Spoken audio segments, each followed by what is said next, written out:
ধানের শীষের মনোনয়ন পেল না কোন 10 হেভিওয়েট নেতারা। নাম্বার 1, রুহুল কবির রিজভী।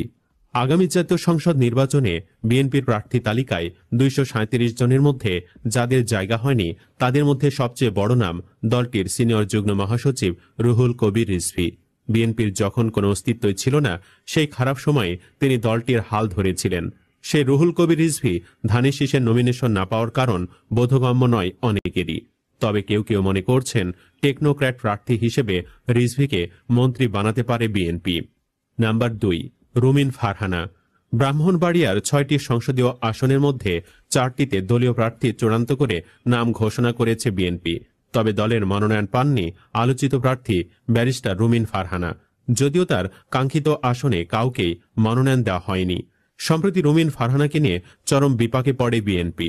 তার আওয়ামী লীগ সংশ্লিষ্টতার জের ধরে কেউ কেউ তাকে রুমিনুর রহমান বলেও কটাক্ষ করেছেন।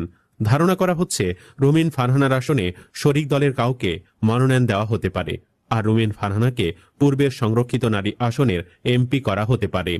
নাম্বার 3, শামসুজ্জামান দুদু।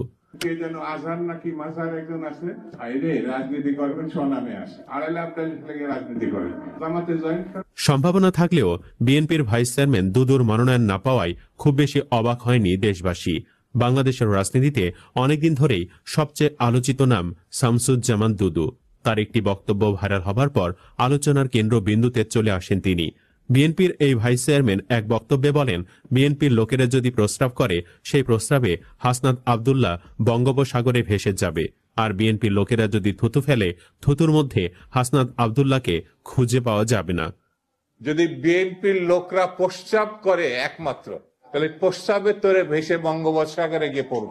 মূলত তার এই বক্তব্যের পর থেকেই তুমুল সমালোচিত হন বিএনপির এই প্রবীণ রাজনীতিবিদ। মানে এই বক্তব্যের আগে তিনি ছিলেন শামসুজ্জামান দুদু, এখন হয়ে গেছে শামসুজ্জামান হিসু। শামসুজ্জামান ঠিক আছে, কেবল দুদু হিসু হয়ে গেছে। শামসুজ্জামান দুদু চুয়াডাঙ্গা 2 আসন থেকে ধানের শীষের মনোনয়ন প্রত্যাশী ছিলেন। এই আসনে মোহাম্মদ শরীফুজ্জামানকে মনোনয়ন দেওয়া হয়েছে। দুদু চুয়াডাঙ্গা 2 আসন থেকে 1996 সালের ফেব্রুয়ারির 6ষ্ঠ জাতীয় সংসদ নির্বাচনে বিএনপির মনোনয়নে প্রথমবার সংসদ সদস্য নির্বাচিত হন। একই বছরের জুনের 7ম জাতীয় নির্বাচনেও তিনি ওই আসন থেকে বিজয়ী হয়েছিলেন। নাম্বার 4, ব্যারিস্টার জমিরুদ্দিন সরকার। জমিরুদ্দিনকে ধানের শীষ না দেওয়াতে চরম অবাক হয়েছে দেশবাসী। পূর্বে তিনি বাংলাদেশ জাতীয় সংসদের স্পিকার হিসেবে দায়িত্ব পালন করেছেন। তিনি বাংলাদেশের অস্থায়ী রাষ্ট্রপতি হিসেবেও দায়িত্ব পালন করেন। তিনি বাংলাদেশ জাতীয়তাবাদী দলের অন্যতম প্রতিষ্ঠাতা সদস্য এবং প্রতিষ্ঠা লগ্ন থেকে স্থায়ী কমিটির সদস্য। তবুও কেন তিনি ধানের শীষ পেলেন না তা অজানায় রয়েছে। নাম্বার 5, আফরোজা আব্বাস। জাতীয়তাবাদী মহিলা দলের সভানেত্রী আফরোজা আব্বাস ধানের শীষের মনোনয়ন পাননি। আফরোজা সাবেক মন্ত্রী ও সাংসদ মির্জা আব্বাসের স্ত্রী, যদিও মির্জা আব্বাস মনোনয়ন পেয়েছেন। ধারণা করা হচ্ছে আফরোজা আব্বাস সংরক্ষিত আসন থেকে সরাসরি এমপি হতে পারেন। বর্তমানে বিএনপির অঙ্গ সংগঠন জাতীয়তাবাদী মহিলা দলের কেন্দ্রীয় কমিটির সভাপতি হিসেবে দায়িত্ব পালন করছেন মির্জা আব্বাস পত্নী আফরোজা আব্বাস। তিনি পাবনার মেয়ে। নাম্বার 6, রবিউল ইসলাম নয়ন।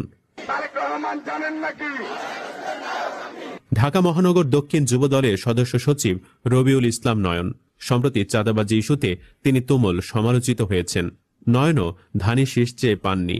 মাগুরা 2 আসন থেকে মনোনয়ন চেয়েছিলেন রবিউল ইসলাম নয়ন, কিন্তু এই আসনে মনোনয়ন পেয়েছেন সাবেক মন্ত্রী ও গয়েশ্বর চন্দ্র রায়ের বিআই নিতাই রায়চৌধুরী।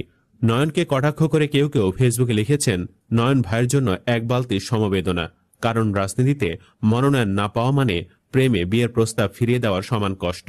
দিনরাত এক করে কামলাখাটা রবিউল ইসলাম নয়ন শেষমেশ মনোনয়ন না পেয়ে বেচারা সেম কষ্ট অনুভব করছে। নাম্বার 7, নজরুল ইসলাম খান।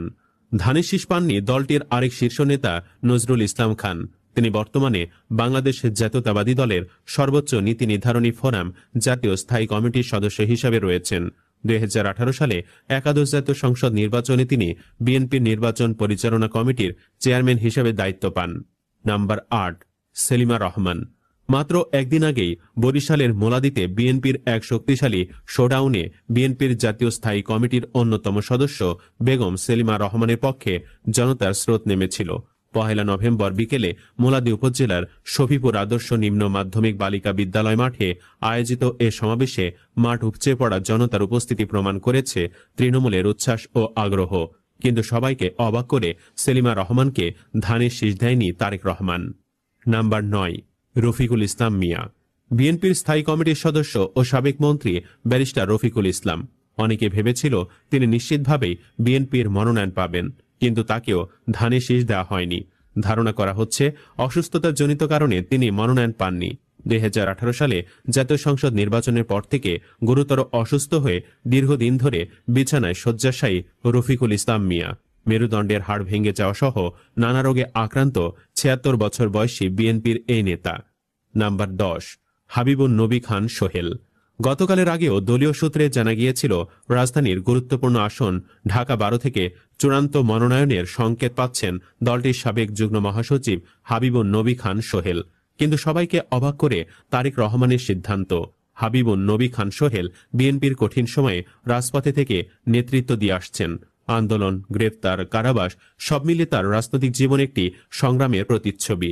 দুঃসময়ের রাজনীতিতে তিনি দলের প্রতি যে আনুগত্য ও ত্যাগ দেখিয়েছেন, সেটি তাকে কেন্দ্রীয় পর্যায়ে তাকে গ্রহণযোগ্য নেতা হিসাবে ব্যাপকভাবে প্রতিষ্ঠিত করেছে। এছাড়া বিএনপি চেয়ারপারসনের উপদেষ্টা আব্দুস সালাম, মোয়াজ্জেম হোসেন আলাল ও আমিনুর রশিদ ইয়াসিনের নামও তালিকায় নেই। আন্তর্জাতিক বিষয়ক সম্পাদক নাসির উদ্দিন অসীম ও রবিউল ইসলাম রবিও বাদ পড়েছেন প্রাথমিক তালিকা থেকে। একইভাবে স্থায়ী কমিটির সদস্য সালাউদ্দিন আহমেদের স্ত্রী হাসিনা আহমদ, ইকবাল হাসান মাহমুদ টুকুর স্ত্রী মনোনয়ন পাননি। কিছু আসনে প্রার্থী না ঘোষণা করার বিষয়ে মির্জা ফখরুল ইসলাম আলমগীর বলেন, আমাদের সঙ্গে যারা যুগপৎ আন্দোলন করেছেন, যেসব আসনে তারা আগ্রহী সেসব আসনে আমরা কোনো প্রার্থী দেইনি। আমরা আশা করছি তারা তাদের নাম ঘোষণা করবেন, তখন আমরা চূড়ান্ত করব। বিশেষ করে আমাদের যুগপৎ আন্দোলনে যে শরিক দলগুলো আছে তাদের সঙ্গে আলোচনা করে আমরা কোনো আসনে পরিবর্তন আনতে পারি। এদিকে মনোনয়ন বঞ্চিত হয়ে অনেক নেতার সমর্থকরাই বিক্ষোভ ভাঙচুর মিছিল করেছেন। দলটির পক্ষ থেকে তাদের ধৈর্য ধারণ করতে বলা হয়েছে, অন্যথায় আসতে পারে বহিষ্কারাদেশ। বিশেষজ্ঞরা বলছেন, দলটির মনোনয়নকে কেন্দ্র করে দুই পক্ষে ভাগ হয়ে যেতে পারে বিএনপি, যা হতে পারে দলটির হারের কারণ। অনেকে বলছেন, দলীয় এমপি মনোনয়ন না পেয়ে কেউ কেউ মনক্ষুণ্ণ হতে পারেন। কিন্তু প্রশ্ন হচ্ছে, আপনি কি রুহুল কবির রিজভীর চেয়েও প্রভাবশালী? তিনি দলের সিনিয়র যুগ্ম মহাসচিব, বহু বছরের পরীক্ষিত সংগঠক, আন্দোলনের সম্মুখ সারির একজন সৈনিক। রুহুল কবির রিজভীর মতো একজন নিবেদিত প্রাণ, পরীক্ষিত, ত্যাগী ও আপসীন নেতাকে যখন দল নমিনেশন দেয়নি, তখন এটা স্পষ্ট দল এখন আবেগ নয়, কঠিন বাস্তবতার ভিত্তিতে সিদ্ধান্ত নিচ্ছে।